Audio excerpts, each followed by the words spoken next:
बिस्मिल्लाहिर्रहमानिर्रहीम। क्या आप जानते हैं हमारी माएँ जब बूढ़ी हो जाती हैं तो उनके जोड़ क्यों दर्द करते हैं? आज हम आपको बताते हैं। जब औरत हामला होती है तो बच्चे की नाभ से एक नाली माँ के जिस्म के साथ जुड़ जाती है, जिससे वो अपनी ग़िज़ा लेता है। अगर माँ मतवाज़न खुराक ना भी ले तो इस नाली के ज़रिए बच्चा माँ की हड्डियों और जोड़ों से नमकियात खींचकर अपनी ज़रूरियात पूरी कर लेता है। माँ की हड्डियाँ और जोड़ कमज़ोर हो जाते हैं और वो बुढ़ापे में शदीद तकलीफ़ का बायस बनते हैं। और हम फिर भी कहते हैं कि आपने हमारे लिए क्या किया। लबों पे उसके कभी बद्दुआ नहीं होती, बस एक माँ है जो कभी खफा नहीं होती। बिस्मिल्लाहिर्रहमानिर्रहीम।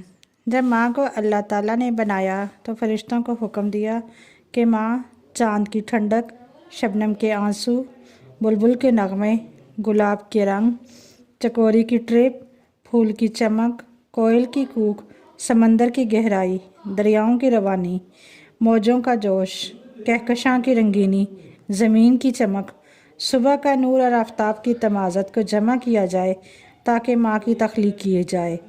जब माँ को अल्लाह ताला ने बना लिया तो फरिश्तों ने पूछा, ए मालिक दो जहां, तूने इसमें अपनी तरफ से क्या शामिल किया?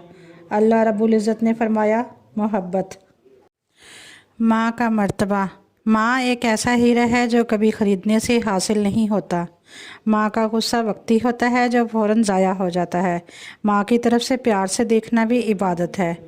माँ ऐसी हस्ती है जो एक बार खोने से दोबारा हासिल नहीं होती। माँ की इज़्ज़त करने से अल्लाह ताला खुश होता है। माँ की ममता लाफ़ानी होती है। माँ बाप की इज़्ज़त करना, अदब करना, इंशाअल्लाह जन्नत का एक दरवाज़ा खुला रहेगा। माँ खाने में कुछ भी बनाए तो उसकी तारीफ़ किया करो, उसे अल्लाह का शुक्र अदा करके खाया करो, क्योंकि कुछ लोगों के पास ना खाना होता है ना माँ। माँ का प्यार। दुनिया में सबसे प्यारा रिश्ता माँ का है, जो बहुत सी मुश्किलात को खुद बर्दाश्त करके अपनी औलाद को सुख पहुँचाती है।